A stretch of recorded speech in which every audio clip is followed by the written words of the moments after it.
Hello, everyone, and thank you all for joining us today for our webinar, How to Start a Small Business, Bringing Your Idea to Market, part one of our How to Start a Small Business series. My name is Kelly Schweppe, and I'm the Program Marketing Specialist here at General Electric Credit Union. We are so glad you've joined us today as we have a lot of great content ahead. Thanks to technology, we're excited to be able to connect with you on such an important topic and wanted to thank you all for tuning in from the comfort of your home, work, or wherever you may be today. And with that, I'm going to turn this over to Jason Jones to introduce himself and today's guest speaker. Thank you, Kelly. As Kelly mentioned, my name is Jason Jones, and I'm part of our Treasury Management team here at General Electric Credit Union. Through innovative product offerings, we're able to assist business members with their depository and transaction-based needs. We have a variety of business-specific products and lending products for our business members to be able to help in all sizes manage their cash flow, mitigate risk, and ultimately grow and attain their goals. Our goal is to form a productive relationship with our business members to become their trusted financial partner and help guide them to success with our knowledge, experience, and product offerings. Last year, we began offering a series of webinars to assist our business members improve the quality of their business's financial life. If we can assist you or your business with our financial offerings or banking advice, please reach out and we look forward to working with you. So now on to our distinguished guests. Eric Williams is a business advisor with the Small Business Development Center of Hamilton County. With the SBDC, their services include business assessment evaluation, cash flow analysis, financial projections development, strategic business planning, one-on-one business counseling, identifying sources of capital, workshops and training programs, market strategy development, market feasibility and research, and export assistance.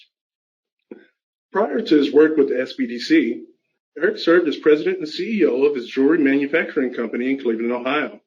It started from humble beginnings and he was the only employee, but the company quickly grew to need 10 full-time employees. Several years into the company's operation, he partnered with a diamond importer in India to expand their product offerings for their customers. Later in his career, he decided to move to corporate America. There he took on the role of a district manager of a 5-state territory and generated over $15 million a year in sales and led 115 team members. As a side job, he was also a chief flight instructor and charter pilot for a local company. In this role, he helped to grow the business by cultivating customer relationships to acquire more students. As a result, Eric loves to share his experiences and help new and existing businesses attain their goals. So it's my pleasure to introduce Eric Williams. Good afternoon, everybody.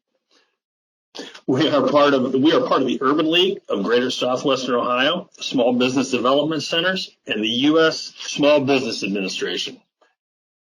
Entrepreneurship is living a few years of your life like most people won't, so that you can spend the rest of your life like most people can't. Evaluating your business idea. Okay. I start every client with one of these, a 7-page questionnaire that really digs into what the client wants to accomplish. We're only going to talk about a few of the bigger items today. So those are, what are you doing? Sales or service. All businesses provide one or the other to generate money.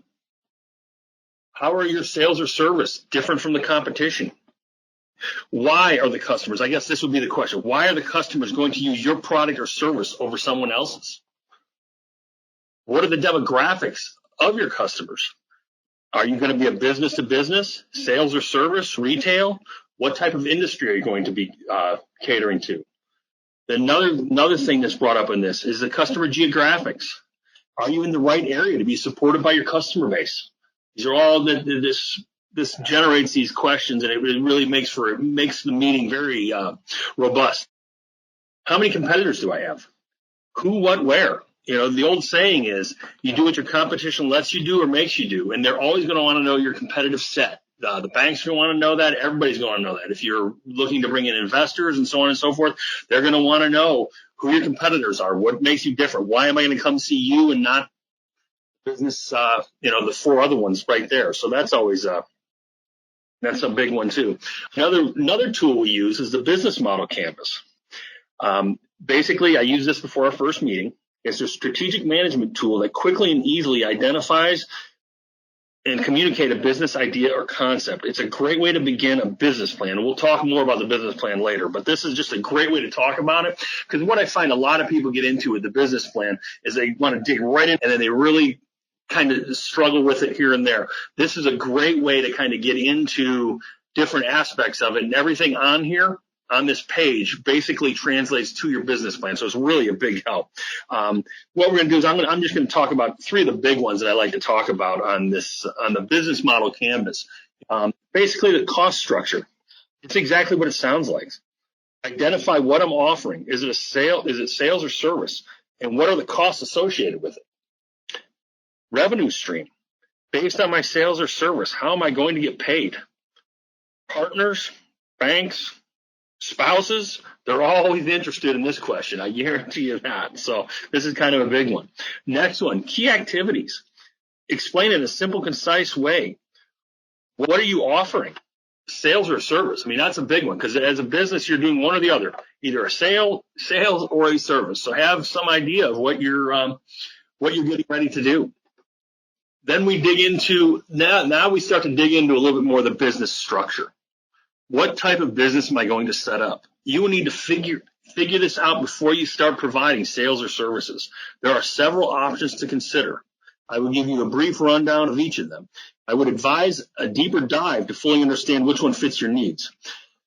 Generally, the first three seem to be the easiest way to start a business based on how you have to pay taxes.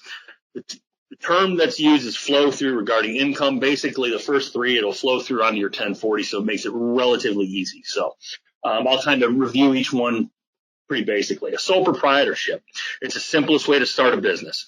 You just start doing business as, or forever it'll be known as DBA, and offer your sales or services.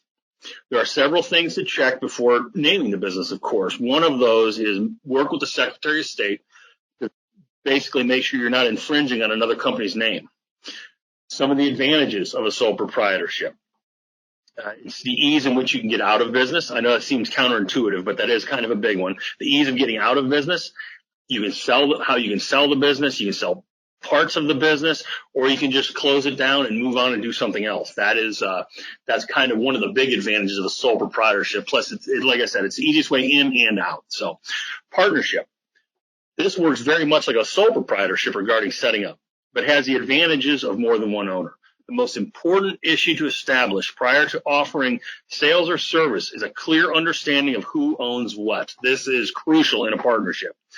This can be structured in many different ways, 50-50, 60-40, 70-30. I mean, it's pretty up in the air there. But there are other things to consider other than just ownership that way, because it's really all up to the partners. There are other things than just money to establish ownership. It can be through day-to-day operations, managerial, intellectual properties, and so on and so forth. Just because it's a partnership doesn't mean that it comes down to a percentage of money and so on and so forth. You may bring something else to the table that's just as tangible as money. So that's always something to consider. That's something to consider when you're going into the partnership, something to consider when you're bringing somebody else into the partnership as well. So it's really kind of nice in that regard. A limited liability corporation. This is a hybrid business model that provides the owners, called members, the limited liability advantages of a corporation and the tax advantages of a sole proprietorship. Like I said before, it's kind of a flow through. It is more formal than starting a sole proprietorship. And among some of the advantages are avoiding double taxation. What I'll tell you, and that kind of leads into our next one is corporation. And I'll kind of explain the double taxation thing there. A corporation, basically, it's a legal entity that is distinct from its owners. They are called shareholders. There are several variations of this, C Corps and S Corps. These refer to the IRS designations. Starting a corporation is very complex and expensive. What I meant by the double taxation is, as a corporation, the corporation is taxed, and then you as a shareholder are taxed individually too. So that's why they talk about the double taxation in that. So as a business owner, you will need to pick which one is going to fit your needs for what you're looking to do. So based on that, which is why now I feel this is one of the most important things I found in my time being in business. There's three things most people will tell you when you're setting up a business is that you're going to need an attorney, an accountant, and a banker. The end of that order is random. The reason behind this is to help with the decisions on how you want to set up initially, along with notifying all governmental agencies that you are in business. I promise you this is very important. I recommend you interview all three prior to doing business with them. Biggest reason I suggest that is you want to make sure that, one, you can develop a personal relationship with them, you understand it, because these three individuals are going to be kind of like your board of directors. As being the sole, owner of the entity, you're going to need to talk to people that are going to be able to help you legally, be able to help you financially as far as bringing in money, and somebody that's going to be able to help you with your books and work you through all that to say, hey, okay, we need to get more money and so on and so forth. So this is a great way to do it. So that's why I always tell everybody, just think of these three people as kind of like your board of directors. So when you're interviewing these folks, keep that in mind. They don't have to be that doesn't have to be the biggest firm out there. I mean, you find people that work for you and people that work with you and people you get along with, because you want people you can talk to, somebody you can lean on and depend on. So it is important. The SBDC also has had some great series on legal issues facing small businesses, which was very informative. I recommend keep an eye on the SBDC website. We do offer a lot of free webinars, and they go into legal, all kinds of stuff on that. And it's a great way to get some more information without having to spend a lot of money, which is fantastic. I know that. Having been a business owner, not having to spend money on something else is always a great advantage. Funding. This is always a hot topic of conversation with starting a business. I will tell you, as an SBDC business advisor, we get right to this topic pretty quick. So I'll touch on each one of these. Obviously, personal capital, that one's pretty straightforward. But one of the questions I ask everybody when they come to us about wanting to start a business and have an idea and so on, what are you bringing to the table?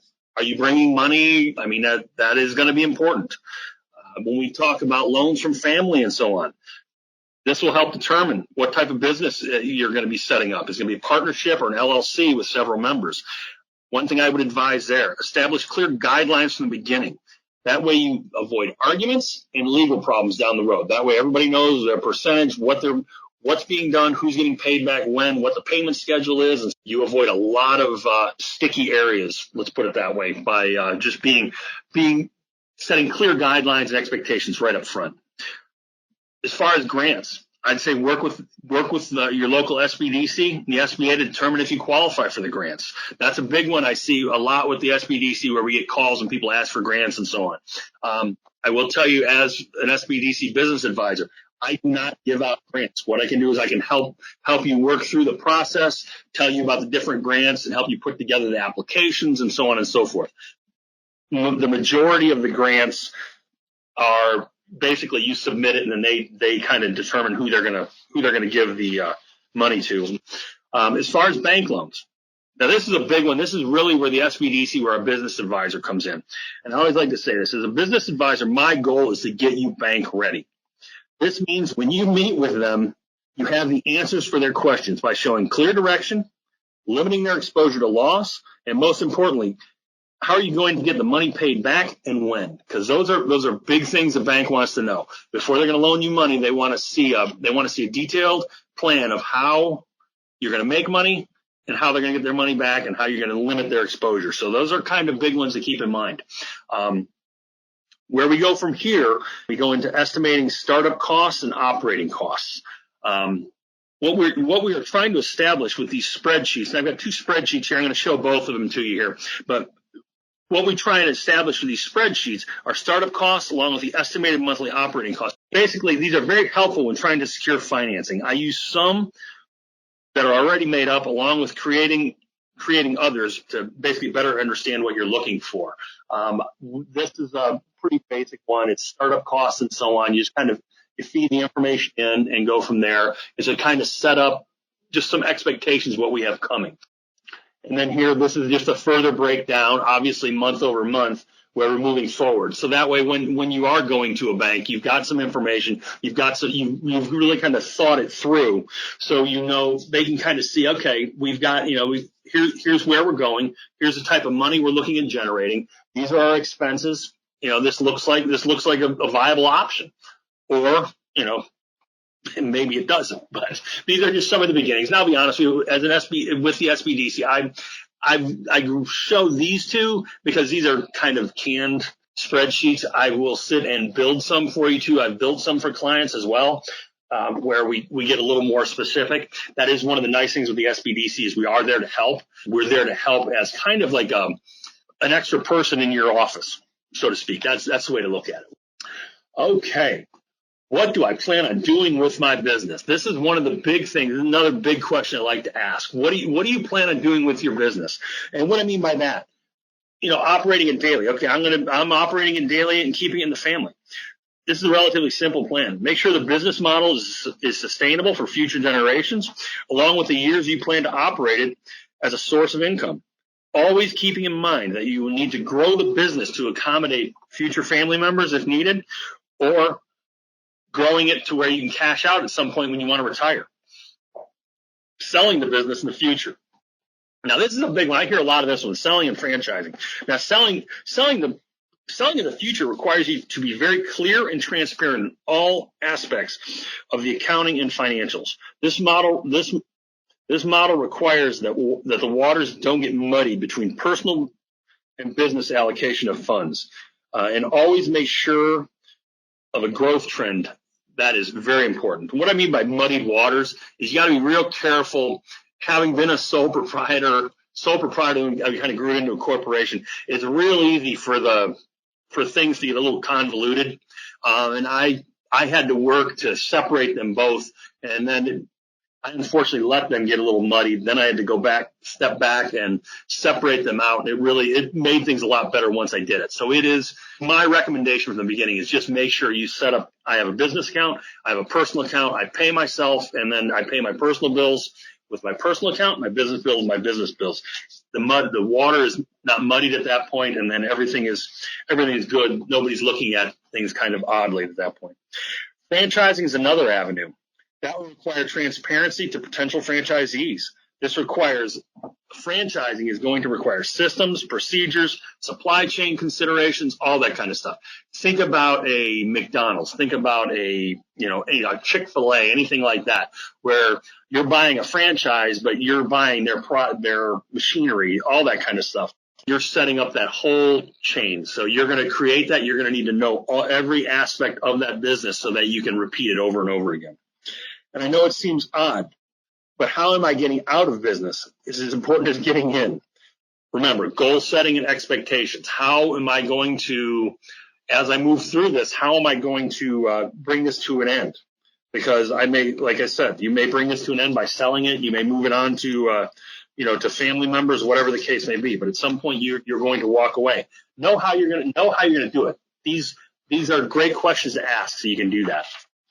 All right, this is kind of the meat and potatoes for the SBDC, the business plan. This is where a lot of folks come to us and they want our help in setting it up. It's an internal document that helps define the business strategies and objectives. It is a living, breathing document that must be reviewed and upgraded regularly. Writing the plan initially can be tedious, but taking the time in the beginning will be helpful in setting mile markers to track progress, positive or negative. This will also allow for quicker reactions to seeking financial or potential partners and to help grow even further. The business plan has 10 areas depending on the type of business you plan on starting. I like to refer to the business plan as a business resume. I'm going to explain some of these sections here, but I always like to tell everybody that your business plan, being a sole proprietor, whatever you are, your business plan, that's your resume. When you go to talk to the bank, you're coming in, this is your business's resume. They want to read about it. They want to know about it. They don't, in supporting data and all that kind of stuff. So what we get into here is let's talk a little bit about the executive summary. What is the concept? How is the concept unique? Who are the individuals involved? How will they make money and how much? I know a lot of this, it's, you're kind of guessing, and I hate to use the word guessing, but that's you're kind of just projecting where you want to be, where you're projecting where you are now, where you're going to be down the road. So that's what you're trying to do with it. That is the mark of a good business right there. Description of the business, products or services. What are you doing? You selling something? Is it a service? Is it a widget? What are we doing? What's the mission statement of the business? I know that's kind of a buzzword right now, but mission statement. I mean, everybody wants to be in business. I was in the jewelry industry, and the big one of the jewelry industry is that mind to market. We knew where everything came from, where it was pulled out of the ground, and we knew every hand that touched it all the way along the way. And that was in our mission statement that we did that, because people are very, very much into knowing what's going on and making sure that nobody's being exploited. And again, this was just the jewelry industry, that nobody's being exploited or anything like that. So that was in our mission statement. What's your business model? That's the other thing. Description of the industry. All right. Future outlook and trends of the industry you're in. Analysis of the competitors and your market forecast. Have an idea where what you're anticipating the industry is going to do. Is the industry going to move on? Is it going to, one word I really like is everything's a growth industry. Everybody says that everything's a growth industry. Remember, and I apologize if anybody's on here, I will tell you, the dry cleaning industry at one point in time was a growth industry for sure. It has definitely leveled off with the fact that we can all take care of our clothes at home now. My family had a dry cleaning business years ago. That was where I actually started in that business, but and that business definitely leveled off. So, have an idea of your market forecast, what's going to happen with your industry. As far as your marketing plan, along with the things we've discussed in the business model canvas, this can help in this area tremendously. There needs to be a clear first-year budget indicating where the money will be spent, along with initial sales and projections. Have an idea. I always tell everybody have three plans on this. Best case scenario, worst case scenario, and middle of the road. That looks as though you've given it a little bit more thought. You've given it some planning. You've planned for the best case scenario where it's great. The family's going off to Hawaii for Christmas, that whole thing scenario. And the other one is, wow, we're just scraping by, and in the middle of the road. It kind of shows a little bit of, it shows thought, it shows planning, it shows that you're being realistic. So I always am a big fan of that. I know financial planning in a startup is a challenge, but be realistic in your financial planning. Sit down and look at your financial planning. In those spreadsheets that I had there, what I tell everybody there, and one of the big things I think people forget is also factor in paying yourself. It's not a crime to pay yourself, but factor that into your financial projections. That's the way you know how much you need to sell, all that kind of stuff. And that it's a great way to show, again, forethought, planning, that we're getting into, that you're really digging deep into the plan. So that is great I know it's a challenge, but it's a big one. And I spend a lot of time talking about that with the clients in the SBDC. All right, operation plan. The easiest way to describe this is how the business is going to complete a transaction. This can include inventory, shipping, and customer support. If you're going into manufacturing type of business, you will need to include the manufacturing process, the equipment, the raw materials. Believe it or not, completing a transaction is I kid you not, it is a very challenging thing. Knowing how to complete a transaction simply is very important. The customers nowadays are very, very finicky. They want stuff fast, fast, fast. We all know that, living in an Amazon world, and one click away and you can have it there. So make sure you've got everything ready to go. Your POS system, all that kind of stuff. People want to come in. They want to buy your goods or services. They want to pay for it and move on. These are all good problems to have, but kind of think it through. Your organizational plan. This will be the type of structure the business will operate as: sole proprietor, partnership, LLC, or corporation. Obviously, more people involved in the business will require clear expectations to be set up. But basically, have that laid out.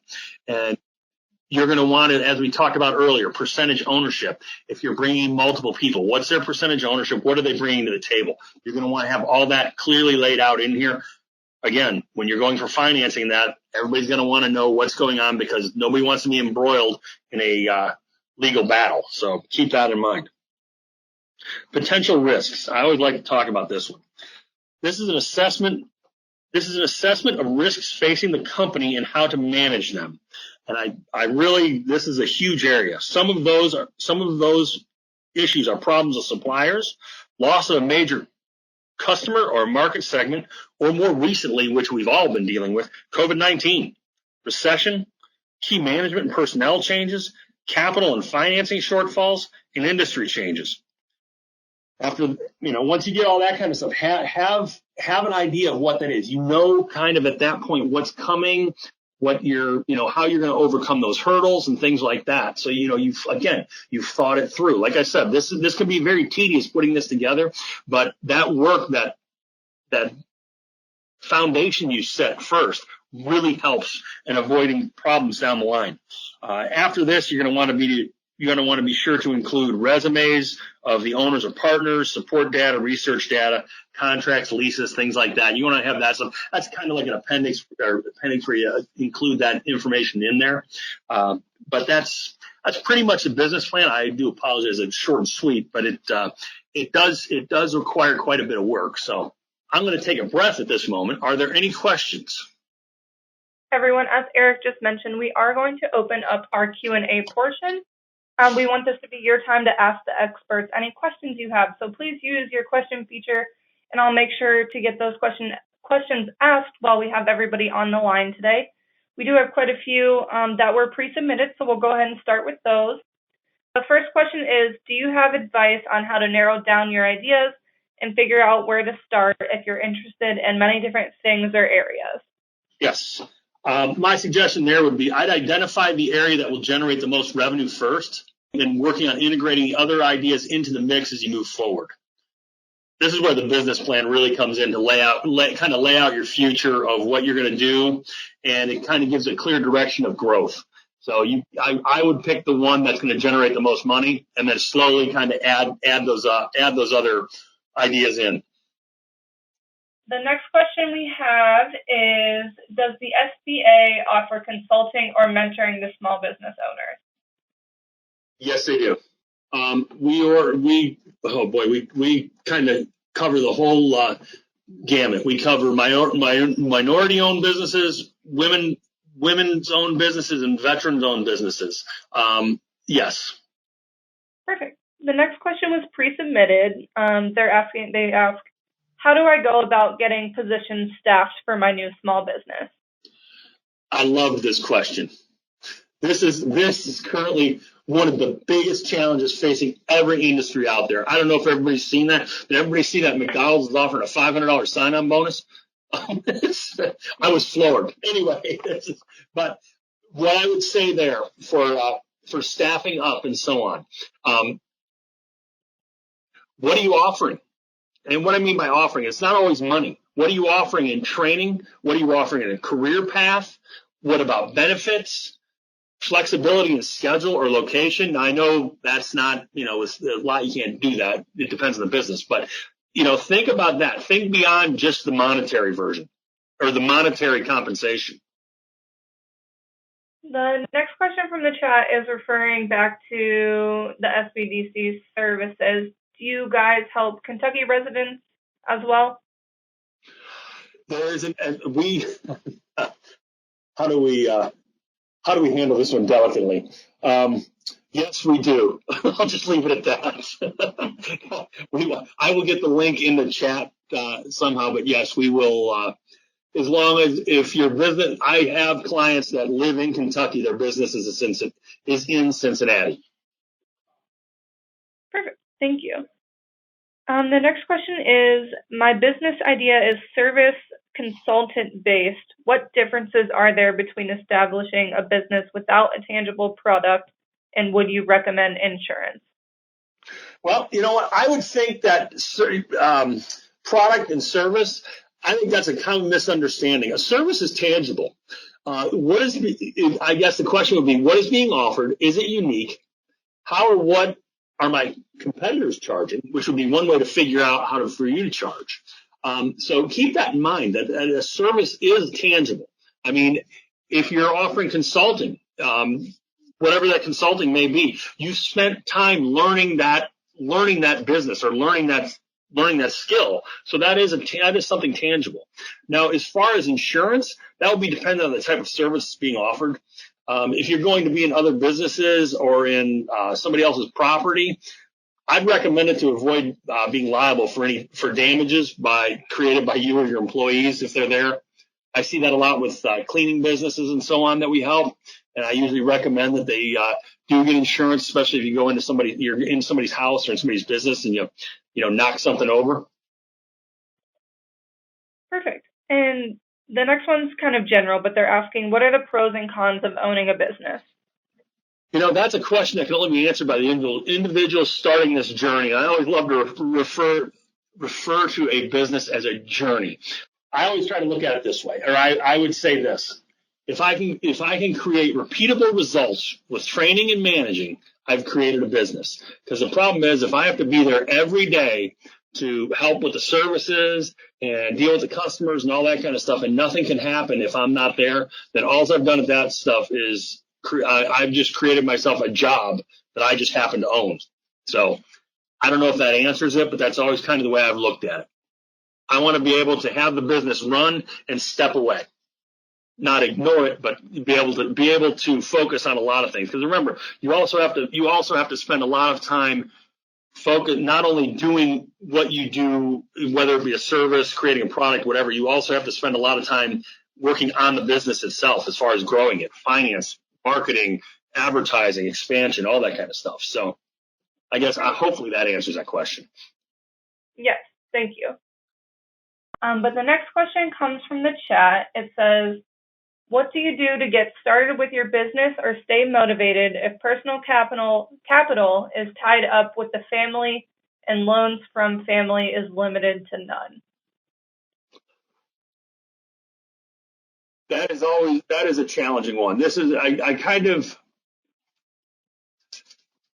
know it's a challenge because we all have challenges regarding family and so on and so forth that we have to make sure that there's food in the fridge and so on and so forth. Sometimes the best way to look at that is potentially a side hustle to begin with, maybe something on a little smaller scale that you could start it and let it scale up slowly to where it can slowly take over supplying enough money, and then you can turn that side hustle into a full-time job. I don't know if that was precisely the way the question was being asked, but that's one way. As far as the limited funding, that I would say, you can contact the SBDC and kind of work through that. You may qualify for some grants and things like that. Depending on growing your business, it might be at a point, again, contacting the SBDC where we need to put together a business plan and so on, where you're approaching the bank looking for some additional capital in that regard to help grow.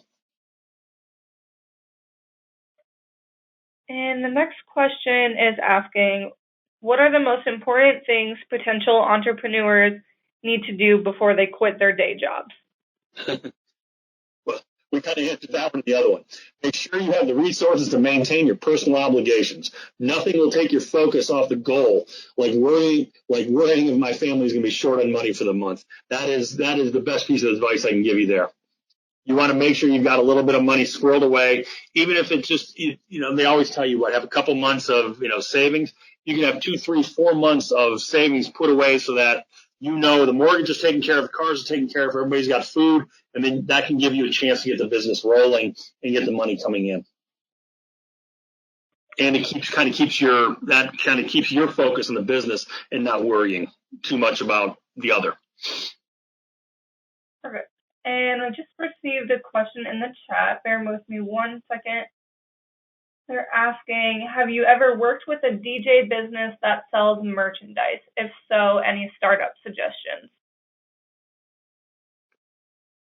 Well, the biggest question I ask with anybody with that, because we've had a lot of people approach us with not so much DJing, but that are going to deal with the wedding industry and restaurants and stuff like that right now, is the first question I ask are, what do you think it looks like with the COVID environment, the way we live right now? I know it's opening up. How quickly is it going to open up? That would be one of the things to keep in mind, how quickly that's going to open up. Next, as far as merchandising, just make sure you are able to, don't undervalue what you're selling, and just make sure how long is it going to take you to turn your inventory and things like that, and then try and build a client base. to where, if you, and again, I'm going to kind of draw on my past.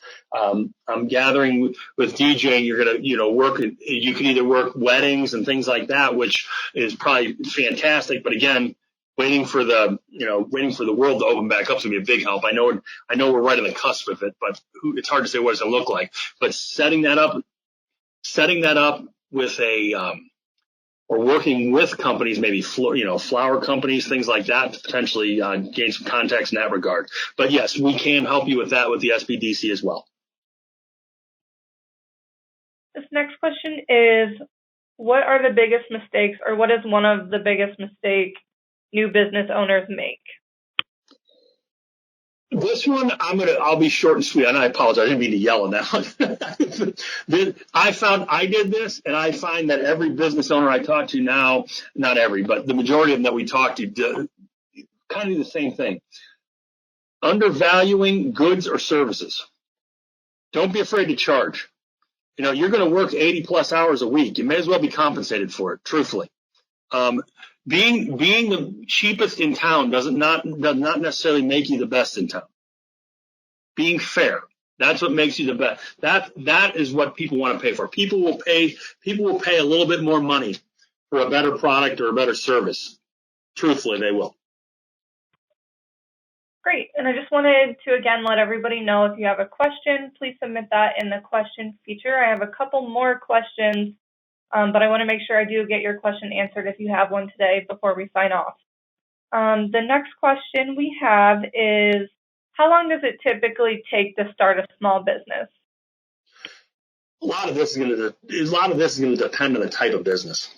I've seen them start up in a few weeks, and it could be up to several years, kind of depending on the type of business. It depends on the commitment, personal demands, and so on and so forth. It may be a side hustle for a few years prior to it, just due to, family obligations or financial obligations. So, and then you always got to ask, how quickly you're going to make money. So.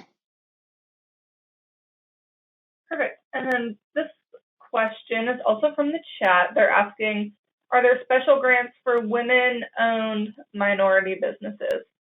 Yes, there are. I would say contact the SBDC on that one. Again, I'm going to get that link in there. I'm scrambling to find it right now. But Kelly, do you have everybody's email that's connected to this webinar? Yes, we do. Okay, so I'll get you that link. I may get you that link after we're offline, and then can you forward it out from there? Yes, we can figure out how to distribute it. We may just be able to put it in the recording. So if you guys want to check back on the recording, we will figure that out. Okay, because I do apologize. Because yes, we do. There are a wide variety of grants for women and minority-owned businesses. So contact the SBDC. They can kind of walk you through it as far as the application process and so on and so forth. I think one of the biggest misnomers is that the SBDC, that we control the grants that we give them out. We don't.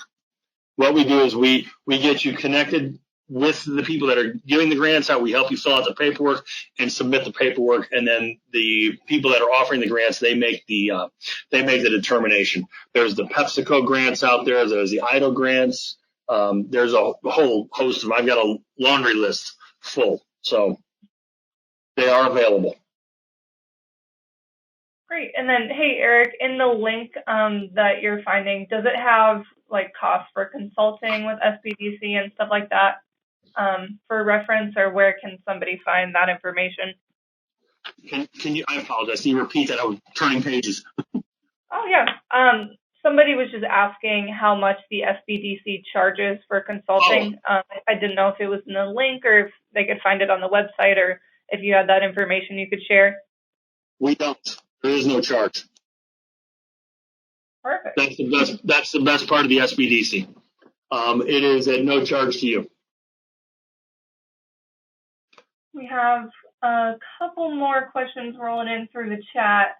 The next one is, I'm relocating to Arizona. Should I start my LLC process in Ohio or wait until I move to Arizona? What do you suggest? I would recommend Arizona.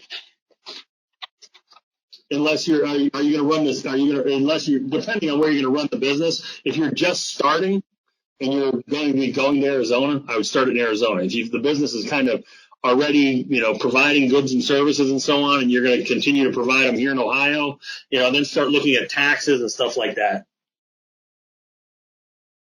Great. Thank you. We have a couple more. Let's see.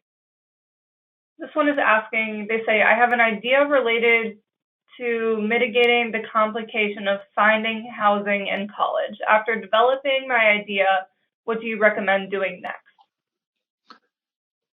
Well, the biggest one there is going to be get it to market. How are you going to get that to market? How are you going to let, because obviously you're trying to find housing for college students, is that, if I'm hearing that correctly, how are you going to let the college students know you are there to help, or the parents, more to the point, having been a parent of college students, how are you going to let the parents know that you're there to help them? Figure out how you're going to move that business and get the word out there. I mean, there's social media, there's, everybody knows all those avenues, but think of it that way. Great. And then we have time for a couple more questions. So again, if you want your question to be asked, please submit that in your question panel, and I will get that asked. But the next one is, are grants available for profit companies? I'm not sure if that was supposed to be nonprofit or not, but it says, are grants available for profit companies? Yes, for both profit and nonprofit companies. Perfect. But again, you're going to have to kind of explain your business and all that kind of stuff, and go through the process. I would recommend, just to kind of hit that on a real shallow version here, would be contact the SBDC. Again, the services don't cost anything. They can talk. We can dig a little deeper at that point. A little easier to work one-on-one. We can dig a little deeper, look at it, and then give you some. I mean, either yes, we can help you. Yes, we can help you, and yes, you can, or it doesn't work, or you're not going to qualify. And again, all you're going to be out is just your time. As far as the business advisors and the counselors, that's what we're here to help with. And I'll be honest with you, myself and my fellow counselors and advisors, we do work hard to try and kick over every stone to find what we can. We've worked tirelessly through the payroll protection program with folks, and we've been able to generate quite a bit of money that way for businesses. So I guess that's kind of a plug for the SBDC. But yeah, please reach out to us. We can help work through that. This next question is also from the chat. It goes back in regards to the college real estate company. They're asking, or they're saying, I am looking to build a platform prior to bringing it to market. Do you recommend building it out myself or hiring someone to construct it? That I would bring. It depends. That's going to depend a lot on your expertise. If you're a computer engineer, you're probably going to be pretty savvy at building your own website and so on, and you're good at that sort of thing. Or if you've had a marketing background, you're good at it. If you can do that and you can create your own platform, then by gosh, do it. If you're unsure, partner with somebody or hire it done. I mean, it's all going to translate to your cost, but that would be, I guess, that's about the best way I can answer that one. I don't know if it's the perfect answer, but. Thank you. And then we have another one in the chat, and they're asking, how do you figure out how to pay taxes for your businesses and your earnings? You're going to have to, everybody's going to be different. So you're going to have to kind of work through your taxes. That's why I tell everybody with a business, contact an accountant, an attorney, and a banker. That's where your accountant will come in, because that's going to be dictated by what type of business you're running. Sole proprietorship, LLC, or partnership or corporation. They're going to tax a little differently. You're going to have to do your Schedule C and all that kind of stuff, and you got to kind of work through it that way. The SBDC can help with that. Can help with that as well. Great. And it looks like that was the last question for today. So if anybody has any further questions, please reach out to us, and we can pass it along to the right person to help get your question answered. But with that, I wanted to thank you all so much for your time today, and I hope you have a great rest of your day.